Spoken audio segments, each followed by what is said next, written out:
మీరు ఎప్పుడు కంప్లీట్ చేయగలరు? నాకు ఆ రోజు నేను అడిగినప్పుడు మార్చి 31 అని చెప్పారు ఆ రివ్యూలో. ఇప్పుడు మళ్ళీ అగైన్ మళ్ళీ రాసుకుని 2 months. రీజన్స్ చాలా ఉంటాయి, రీజన్స్ చాలా ఉంటాయి.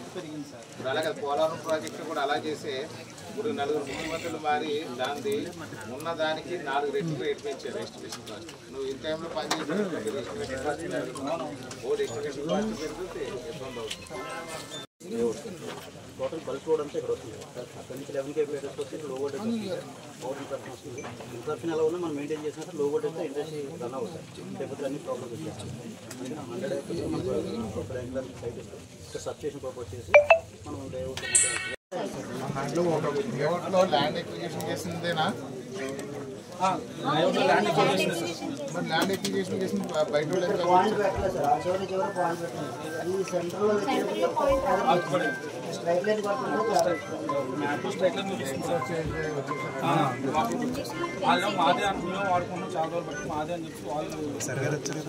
ఇమీడియట్ శాంక్షన్లో పెట్టేస్తాం. ఇమీడియట్ శాంక్షన్లో పెట్టేసి అంటే వీళ్ళకి 2 monthsలో మనం ఆ రోడ్ ఇచ్చేయాలి. అంటే మనకి ఏదైతే ఉందో డిపిఆర్ సార్ ఈ 2 రోడ్లో పెట్టేసి చేస్తే సార్ వీళ్ళతో కోఆర్డినేట్ చేసుకుని అంటే మనకి మెయిన్ రోడ్ కనెక్టివిటీ ఉండేలా చూడండి మేడం. అంటే ఆ పక్క నుంచి వీళ్ళకి మెటీరియల్ వచ్చిన మిషనరీ అంటే రాజు కూడా ఒక మాట చెప్పండి. మనకి May 31 నాడు కంప్లీట్ గా చెప్పేస్తాం. మినిస్టర్ గారు కూడా 31 డేట్ ఇచ్చారు నాకు డెడ్ లైన్. మనం కూడా వర్క్లు కూడా స్పీడ్ గా నడుస్తుంది. ఇప్పుడు 3 సార్లు రిప్రజెంటేషన్ ఇచ్చాం, అసెంబ్లీలో మాట్లాడడం, ఇచ్చేస్తాం మనం. అదే రాదు కదా అంటున్నారు కానీ మనం చేయట్లేదు. ప్రాపర్ మిల్ వాళ్ళు అదే చెప్తున్నారు రోజు కదా. అదే పంపు మాత్రం జనాల మీద ఉంటుంది. సో మీరు స్పీడ్గా చేయాలి. ఎప్పుడు అడిగిన 2 months అంటే మాకు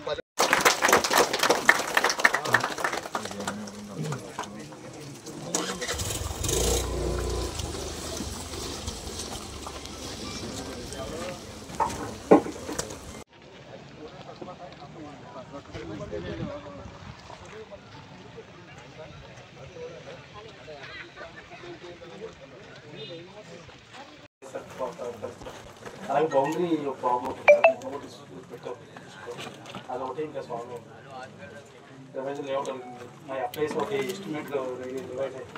అది కూడా 2 hours కలిసి 1.5 months 1 month సార్. ఫిబ్రవరిలో పెట్టారు. ఫిబ్రవరి 1st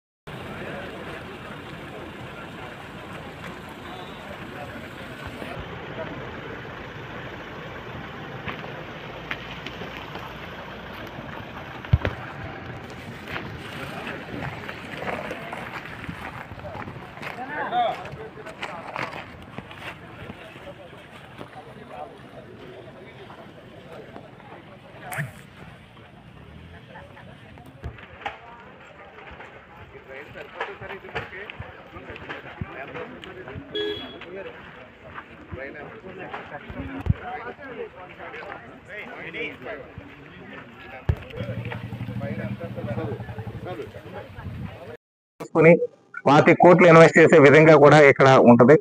దానికి కావాల్సినటువంటి పర్మిషన్స్ అన్ని కూడా సింగిల్ విండో పర్మిషన్ ఇచ్చే విధంగా కూడా ఏర్పాట్లు చేస్తాం. అంటే ఒక్కొక్క ఆఫీస్ కి ఒక 3 నెలలు తిరిగి అన్ని ఆఫీసులు కంప్లీట్ అయ్యేసరికి ఒక 3-4 ఏళ్ళు పట్టేదానికంటే కూడా సింగిల్ విండో పర్మిషన్స్ వచ్చే విధంగా కూడా ప్లాన్ చేస్తున్నాం. అన్ని ఒకేసారి ఒకే చోట వచ్చే విధంగా కూడా ప్లాన్ చేస్తుంది ప్రభుత్వం. అదే విధంగా చూస్తే సబ్సిడీస్ విషయానికి వస్తే జనరల్ పీపుల్కి అయితే 25% ఉంది. అది మహిళలకు కానివ్వండి, అలాగే అదే విధంగా బీసీ, ఎస్సీ, ఎస్టీ వాళ్ళకైతే 45% వరకు కూడా సబ్సిడీలు కూడా సౌకర్యం కల్పిస్తున్నాం ఇక్కడ. అదే విధంగా ఇప్పుడు కొత్తగా గౌరవ ముఖ్యమంత్రి వర్యులు శ్రీ నారా చంద్రబాబు నాయుడు గారు మంత్రివర్గం క్యాబినెట్ లో కూడా మొన్న ఆమోదం చేసింది. ఈ యొక్క ఇండస్ట్రీస్ ఎవరైతే ఇండస్ట్రీస్ ఎస్టాబ్లిష్ చేస్తుంటారో వాళ్ళందరికీ కూడా ఇన్సెంటివ్స్ ఇద్దామని చెప్పేసి కూడా ఒక నిర్ణయానికి వచ్చారు. ఎప్పుడైతే ఇన్సెంటివ్స్ కానీ ఇస్తే వాళ్ళకి ప్రోత్సాహం కింద ఉంటది. దాని ద్వారా ఇండస్ట్రీస్ వస్తే గవర్నమెంట్ కి ట్యాక్స్ వస్తుంది. అదే విధంగా నిరుద్యోగులకు ఉద్యోగాలు వస్తాయి. అలాగే ఈ కార్మికులు కూడా పనులు దొరుకుతాయి. ఈ చుట్టుపక్కల గ్రామీణ ప్రాంతాల్లో కూడా చాలా మంది పనులు దొరక్క హైదరాబాద్, వైజాగ్, విజయవాడ మెడ్రాస్ ఎక్కడికి వెళ్ళి రకరకాల పనులు చేసుకుంటున్నారు. ఇక్కడ మనకు ఉన్నటువంటి ఈ ప్రాంతంలో పుట్టిన వాళ్ళందరికీ కూడా ఇక్కడ ఉద్యోగాలు వచ్చే విధంగా కూడా చర్యలు తీసుకోవాలనేది నాది ఒక మంచి ప్రణాళికతో ఉన్నాను. ముఖ్యంగా ఈ తల్లిదండ్రులు పెద్దవాళ్ళు అయిపోయి వృద్ధులు అయిపోయిన వాళ్ళు కూడా చిన్న చిన్న ఉద్యోగాలకి కూడా వాళ్ళందరూ కూడా ఎక్కడో హైదరాబాద్ వెళ్ళి ఎక్కడికో కూడా వెళ్ళి పనిచేసుకుంటున్నారు. ఈ పెద్దవాళ్ళకి ఏదైనా అనారోగ్యాలు వచ్చినా గానీ వాళ్ళ దగ్గర ఉండి చూసుకోలేకపోతున్నారు. అందువల్ల యువత అంతా కూడా ఈ యొక్క మధ్యతరగతి ఉద్యోగాలకి ఎక్కడో హైదరాబాద్ వెళ్ళకండి, ఇక్కడ మన రాజానగరం నియోజకవర్గంలో వచ్చే విధంగా చర్యలు తీసుకోవాలని చెప్పేసి ఒక మంచి సంకల్పంతో ఇవన్నీ కూడా ముందుకు నడిపిస్తున్నాం. అలాగే బిజినెస్ మ్యాన్లను కూడా మనం తయారు చేయాలనుకుంటున్నాం. కొంతమంది చూస్తే మనకి ఇక్కడ ఈ ప్రాంతం నుంచి వెళ్ళిన వాళ్ళు హైదరాబాద్ లో చిన్న చిన్న కార్మికులు గాను వాచ్మెన్లు గాను కూడా పనిచేస్తున్నారు. వీళ్ళకి ఎప్పుడైతే ఇక్కడ ఉపాధి దొరుకుతుందో ఖచ్చితంగా వాళ్ళందరూ కూడా వెనక్కి వచ్చి ఇక్కడే పనిచేసుకునే విధంగా చర్యలు తీసుకుంటున్నాం. ఈ యొక్క ఇండస్ట్రియల్ పార్క్ ని May 31, 2025 కల్లా రెడీ చేస్తాం.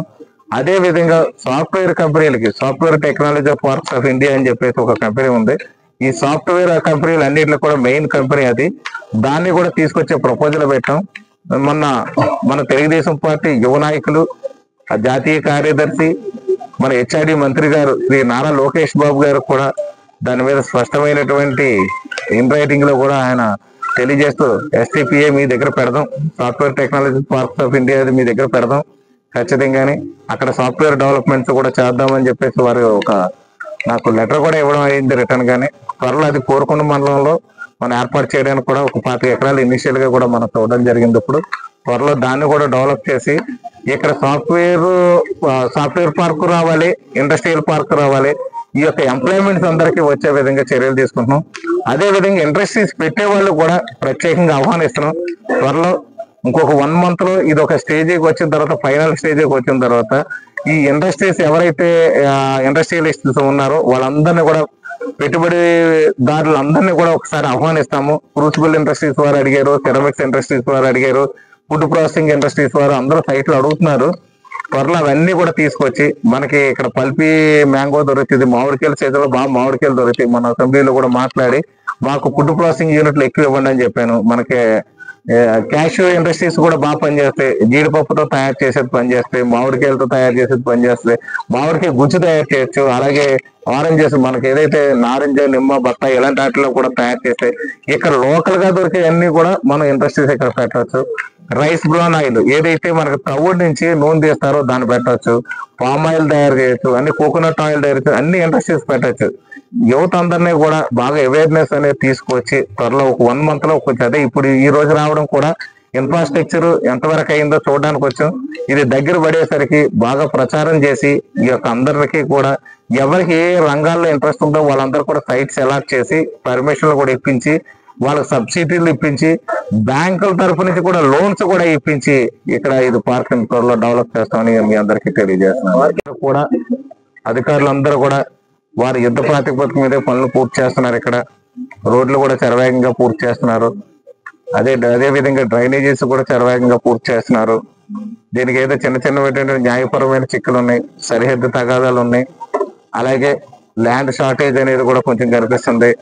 అదే విధంగా ల్యాండ్ ఎక్విజిషన్ లో చిన్న ప్రాబ్లం వచ్చి రోడ్ లేకుండా పోయినటువంటి పరిస్థితి కూడా ఒక 17 సెంట్లు తక్కువ వచ్చి అది కూడా ఇబ్బంది వస్తే అది జాయింట్ మీటింగ్ కూడా ఏర్పాటు చేసి దాన్ని కూడా పూర్తి స్థాయిగా మనం సరిచేసి ఆ యొక్క ల్యాండ్ ను కూడా మనం తీసుకోవడం జరిగింది.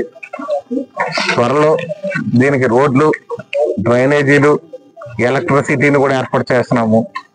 ఎలక్ట్రిసిటీ కూడా పవర్ ఫ్లక్చువేషన్స్ వచ్చి చాలా ఇండస్ట్రీస్ అన్ని కూడా మధ్యలో సరిగా రన్ అవ్వక రిపేర్లు అయ్యి ఎక్కువ వస్తున్నాయి. కాబట్టి ఇక్కడ ప్రత్యేకమైనటువంటి సబ్ స్టేషన్ పెట్టే విధంగా కూడా చర్యలు తీసుకోబోతున్నాం.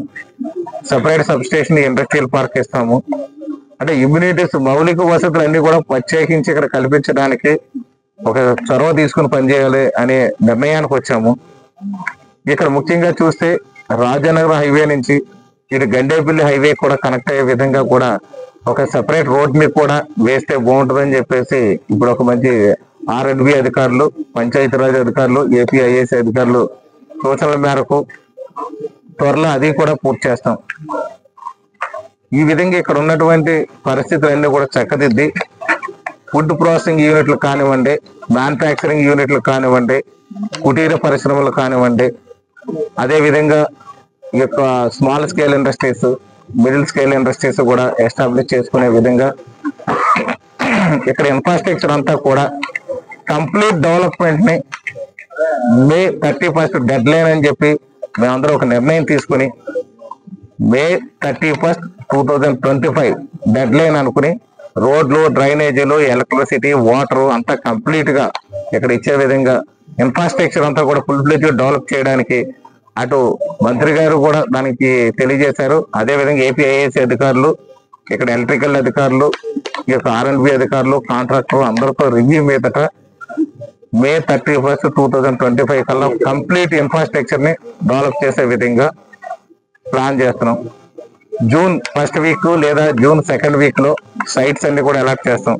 369 సైట్లు ఉన్నాయి. ఇక్కడ 300 గజాల నుంచి స్టార్ట్ చేసి ఎకరం వరకు కూడా సైట్లు ఇవ్వడానికి ఈ యొక్క ఏపీఐఏసీ ఇండస్ట్రియల్ పార్క్ లో సిద్ధం చేస్తున్నాం. ఎకరం కావాల్సిన వాళ్ళు కూడా చేయొచ్చు. మినిమం 5 లక్షల నుంచి 25 కోట్ల వరకు ఇన్వెస్ట్ చేసుకునే విధంగా ఇక్కడ ఇండస్ట్రియల్ పార్క్ డెవలప్ చేస్తున్నాం. నమస్కారం.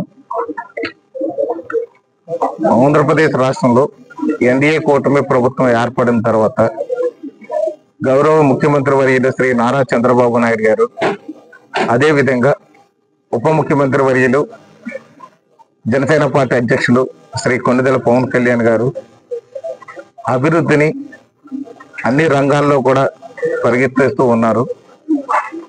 ఆర్థిక పరిస్థితి అంతంత మాత్రంగా ఉండి అప్పుల కుప్పలు తిప్పలుగా ఉన్నప్పటికీ కూడా అభివృద్ధి, సంక్షేమం రెండు కూడా ఒక జోడెద్దుల బండిలాగా లాగిస్తూ ఆంధ్ర రాష్ట్ర ప్రజల్ని ఎప్పటికప్పుడు అభివృద్ధి పదంలో నడిపించడానికి అన్ని రకాల ప్రయత్నాలు చేస్తున్నారు. అదే విధంగా ముఖ్యంగా ఆంధ్రప్రదేశ్కి ఆదాయ వనరులు పెరగాలి అని అంటే ఇండస్ట్రీస్ రావాలి, అన్ని రకాల కంపెనీలు కూడా రావాలి. అన్ని రకాల కంపెనీలు వస్తేనే దాని ద్వారా ఆదాయ వనరులు పెరుగుతాయి, ఆంధ్రప్రదేశ్ రాష్ట్రం అభివృద్ధి చెందుద్ది. అదే విధంగా నిరుద్యోగులకు ఉద్యోగ అవకాశాలు వస్తాయి. ఇండైరెక్ట్ గా ఎంప్లాయ్మెంట్, డైరెక్ట్ ఇండైరెక్ట్ ఎంప్లాయ్మెంట్ రెండూ దొరుకుతాయి. డైరెక్ట్ ఎంప్లాయ్మెంట్ అంటే ఎంప్లాయీస్ అందరూ వచ్చి అక్కడ పని చేసుకుంటారు. అదే విధంగా ప్రతి ఇంటి నుంచి కూడా ఒక ఎంటర్ప్రైనర్, ఒక వ్యాపారస్తుడు ఉండాలని చెప్పేసి ముఖ్యమంత్రి గారి ఆలోచన. దాని ప్రకారం కూడా చూస్తే ఒక ఇండస్ట్రీ వచ్చిందంటే ఆ ఇంటిలో ఉన్నటువంటి ఒక బిజినెస్ మ్యాన్ తద్వారా కొంతమంది ఉద్యోగ అవకాశాలు కల్పించి, అదే విధంగా బయట ట్రాన్స్పోర్టేషన్ కానివ్వండి, చిరు వ్యాపారస్తులు కానివ్వండి, అన్ని విధాల వ్యాపారాల ద్వారా కూడా అందరికీ జీవనోపాధి దొరుకుతుంది అనే ఉద్దేశంతో, ఒక మంచి సంకల్పంతో గౌరవ ముఖ్యమంత్రి వర్యులు ఇండస్ట్రీస్ డెవలప్ చేసే కార్యక్రమం మొదలుపెట్టారు. అదే విధంగా చూస్తే ఈ యొక్క ఇండస్ట్రీస్ మంత్రివర్యులు భరత్ గారు కూడా చాలా ఛాలెంజ్ గా తీసుకుని నడిపిస్తున్నటువంటి పరిస్థితి చూస్తున్నాం మనం. ముఖ్యంగా చూసినట్లయితే అందులో భాగంగా రాజానగరం నియోజకవర్గంలో కూడా ఇండస్ట్రియల్ పార్క్ అభివృద్ధి చెందాలి, తొందరలో ఇండస్ట్రీస్ అన్ని కూడా ఇక్కడికి రావాలి. అలాగే స్థానికంగా ఉన్నటువంటి ప్రజల్లో కూడా పెట్టుబడిదారులు ఎవరైతే ఉన్నారో వారు కూడా ఇండస్ట్రీస్ ఇక్కడ పెట్టాలి, దాని ద్వారా వాళ్ళ వ్యాపారాలు చేయాలి. ఇక్కడ ఇండస్ట్రీస్ వచ్చిన తర్వాత ఆ ఇండస్ట్రీస్ లో పనిచేయడానికి ఇక్కడ ఉద్యోగస్తుల్ని కూడా స్థానికులకి ప్రయారిటీ ఇవ్వాలి. అదే విధంగా ఇండైరెక్ట్ గా కూడా ప్రజలు ఎంప్లాయ్మెంట్ పొంది ఇక్కడ జీవనోపాధితో వాళ్ళు జీవించాలని చెప్పి ఒక మంచి ఉక్కు సంకల్పంతో దీని మీద ఇప్పటికే 3 సార్లు అసెంబ్లీలో ప్రస్తావన తీసుకురావడం, అదే విధంగా ముఖ్యమంత్రి గారిని, ఉప ముఖ్యమంత్రి గారిని, ఈ యొక్క పరిశ్రమల శాఖ మంత్రి గారిని కూడా కలిసి పలుమార్లు రిప్రజెంటేషన్ ఇవ్వడం జరిగింది.